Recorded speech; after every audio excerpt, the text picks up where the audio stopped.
Pria berusia 25 tahun ini bernama Satria Juanda atau biasa dipanggil Wanda. Dia sudah menjadi yatim sejak usianya masih kecil. Wanda sendiri merupakan warga Koronglaku Pasar Usang, Kecamatan Batanganai, Padang Pariaman, Sumatera Barat. Beberapa warga mengatakan kalau Wanda adalah anak kedua dari 3 bersaudara. Ada juga yang mengatakan dia anak ketiga dari 4 bersaudara. Kakak Wanda bekerja sebagai HRD di sebuah pabrik bata, sementara adiknya merantau di Pekanbaru. Di lingkungannya, Wanda terkenal sebagai pemuda yang pendiam dan kalem. Meski begitu, layaknya anak muda seusianya, sesekali Wanda juga sering menongkrong dengan pemuda-pemuda lainnya.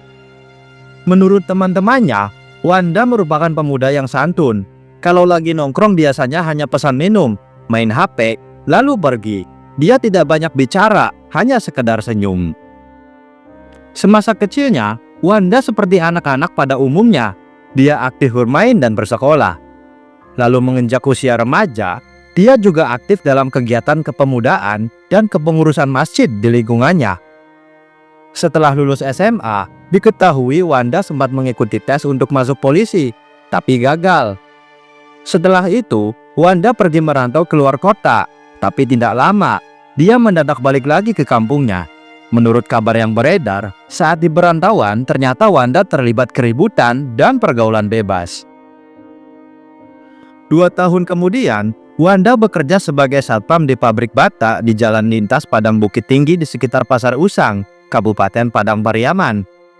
Seorang tetangganya mengatakan Wanda ini sibuk sekali sehingga dia jarang di rumah. Terkadang sepulang kerja dari pabrik, dia langsung pergi ke sungai untuk menambang pasir. Jadi ketika dia pulang ke rumah, hanya digunakan untuk makan, tidur, atau istirahat. Saat itu, Wanda ternyata juga sudah mempunyai pacar dan sering membuat konten di TikTok bersama pacarnya. Tidak ada yang aneh, Wanda terlihat normal dan santai.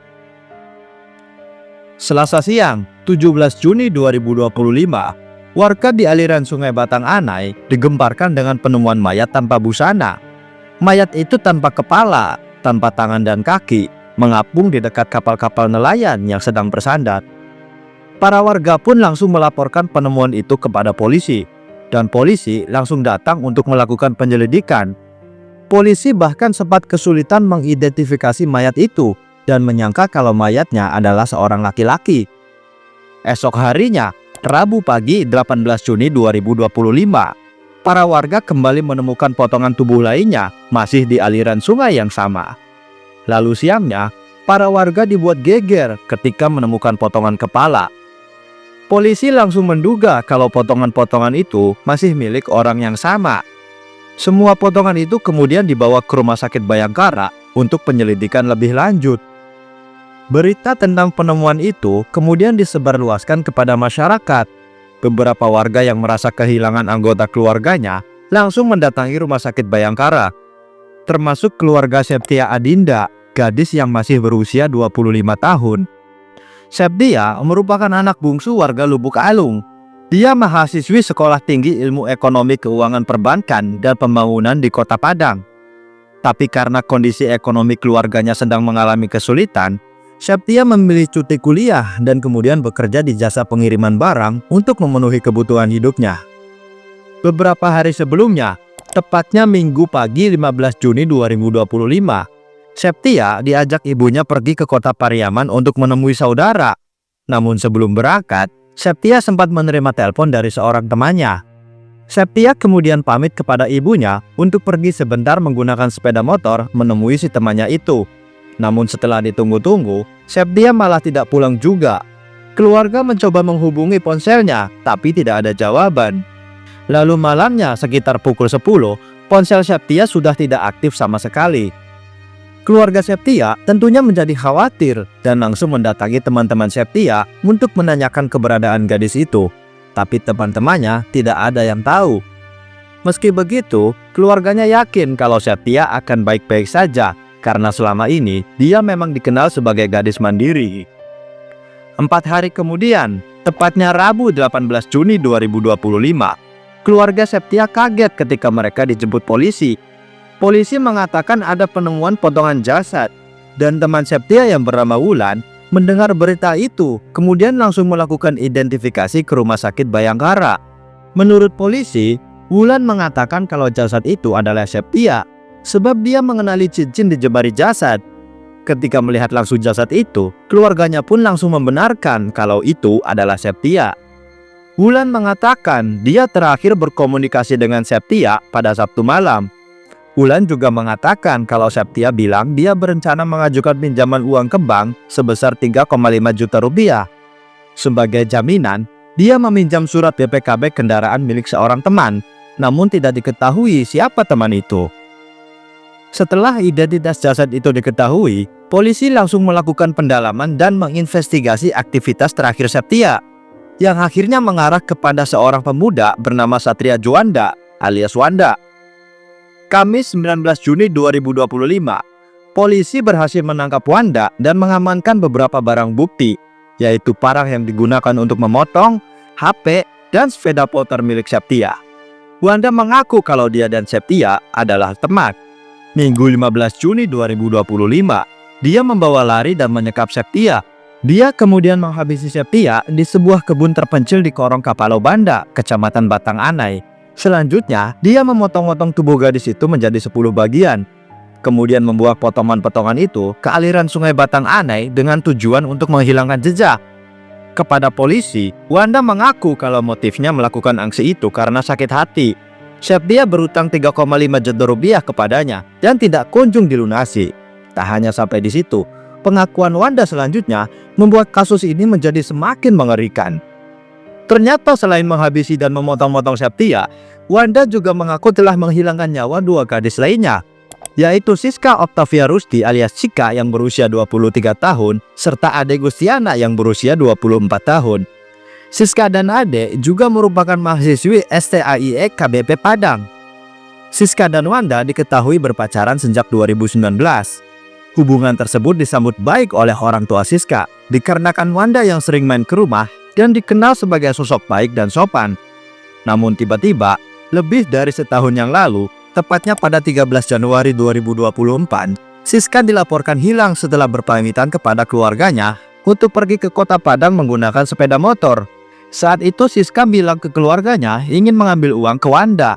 Namun setelahnya, Siska tidak pernah pulang lagi. Keluarga dan teman-teman Siska langsung bertanya ke Wanda. Wanda memang mengaku kalau dia sempat bertemu dengan Siska. Kemudian dia menjemput teman sekampus Siska yang bernama Ade, sementara Siska menunggu di minimarket. Setelah menjemput Ade dan mengantarnya ke minimarket untuk bertemu Siska, Wanda mengatakan kalau Siska sudah tidak ada di sana. Tidak lama setelah itu, keluarga Ade juga mencari-cari keberadaan Ade yang ternyata juga tidak pulang ke rumah.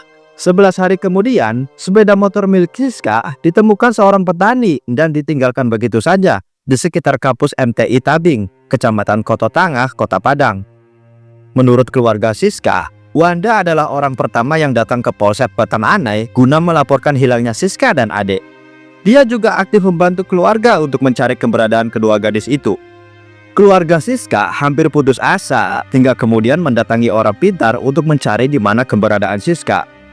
Orang pintar itu berkata, temui pacarnya, Siska ada di rumahnya. Mendengar itu, keluarga Siska dan sejumlah tokoh masyarakat kemudian mendatangi rumah Wanda. Saat itu Wanda bersikap sangat kooperatif. Dia mendukung penuh keluarga Siska untuk memeriksa rumahnya.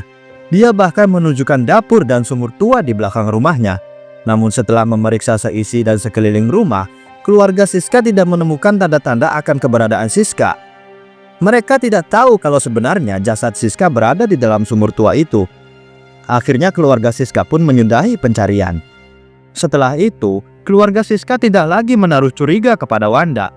Ini dikarenakan sikap Wanda yang sangat baik, meyakinkan, dan perhatian.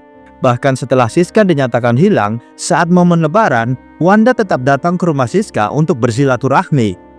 Di hadapan polisi, Wanda mengaku melakukan tindakan keji kepada Siska karena sakit hati dan marah. Siska berselingkuh saat melakukan KKN, dan menurutnya, yang mengajari Siska selingkuh adalah Ade Gustiana. Karena hal itulah, Wanda juga melakukan tindakan keji terhadap Ade. Setelah melakukan penghilangan nyawa terhadap Siska dan Ade secara terpisah, Wanda kemudian memasukkan jasad keduanya ke dalam sumur tua di belakang rumah, kemudian menyemainya. Wanda lalu sengaja menaruh sepeda motor Siska dengan cara merebahkannya di sekitar kampus MTI Tabing, Kecamatan Toko Tangah, Kota Padang, dan menaruh sandal Siska juga di sana.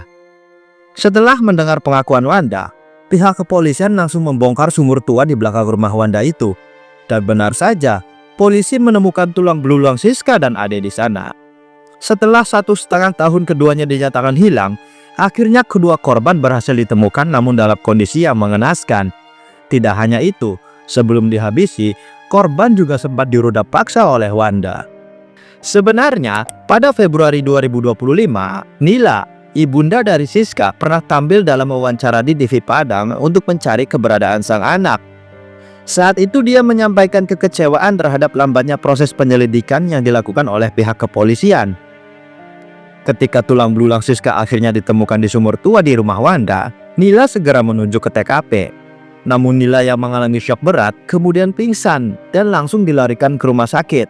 Namun sayangnya tidak tertolong dan harus mengembuskan nafas terakhirnya pada Kamis 19 Juni 2025. Nila telah menyusul anaknya Siska serta menyusul ayah Siska yang 6 bulan sebelumnya terlebih dulu meninggalkannya karena stres memikirkan hilangnya Siska. Penyidikan kasus ini masih terus berlangsung. Motif Wanda melakukan aksi kejinya juga masih terus didalami polisi. Kasus ini sendiri masuk dalam deretan salah satu kasus kejahatan paling mengerikan di Indonesia. Wanda dingin, tenang, dan santai. Sesantai dia tampil bersama pacarnya di postingan medsosnya beberapa hari usai menghilangkan nyawa korban terakhirnya, yaitu Septia. Meski Wanda mengatakan korbannya hanya 3, tidak menutup kemungkinan masih ada korban-korban lainnya. Jadi itulah dia kisah tentang Wanda yang tega menghilangkan 3 nyawa perempuan. Apa pelajaran yang bisa kita ambil dari kisah ini? Mari diskusi di komentar. Dan jika teman-teman memiliki informasi tambahan, boleh share di kolom komen. Dan sampai jumpa di kisah lainnya. Terima kasih.